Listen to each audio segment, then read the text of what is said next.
Hi friends, இன்றைக்கி நம்ம MK விலாக்ஸில் ரொம்பவே டேஸ்டியான வெஜிடபிள் பிரியாணி தான் செய்ய போகிறோம். வாங்க எப்படி செய்யலான்னு பார்க்கலாம். அதுக்கு ஃபஸ்ட்டு ஒரு கடாயில் எண்ணெய் சேர்த்துட்டு எண்ணெய் சூடானதுக்கப்புறமா 2 பட்டை, 2 கிராம்பு, 2 ஏலக்காய், ஒரு ஸ்டார்ப்பு, பிரிஞ்சி இலை, சோம்பு சேர்த்துட்டு வெங்காயம் சேர்த்து நல்லா வதக்கி விடுங்க.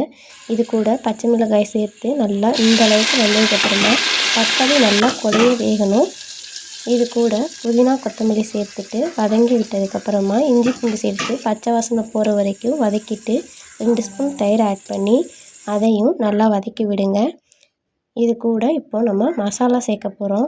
வீட்டில் அரைச்ச பிரியாணி மசாலா, வரமிளகாய் தூள், கடையில் வாங்குகிற பிரியாணி மசாலா சேர்த்து நல்லா வதக்கி விடுங்க.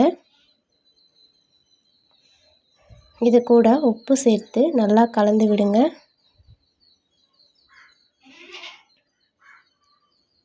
இப்போது நல்லா எண்ணெய் பிரிஞ்சு வந்ததுக்கப்புறமா வெஜிடபிள்ஸை இது கூட ஆட் பண்ணிக்கோங்க. உங்களுக்கு விருப்பமான வெஜிடபிள் நீங்கள் ஆட் பண்ணிக்கோங்க. இப்போது நான் 3 டம்ளர் அரிசி எடுத்துருக்கேன், ஊற வச்சு அதை இது கூட சேர்த்துக்கிறேன்.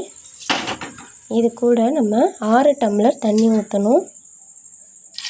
அவ்வளவுதான். இதை 3 விசில் விட்டு எடுத்திங்கன்னா ரொம்பவே டேஸ்டியான வெஜிடபிள் பிரியாணி ரெடி ஆயிடுச்சு. இந்த மாதிரி குக்கிங் வீடியோஸ் பார்க்குறதுக்கு நம்ம எம்கே விலாக்ஸை சப்ஸ்கிரைப் பண்ணிக்கோங்க. Thank you bye all.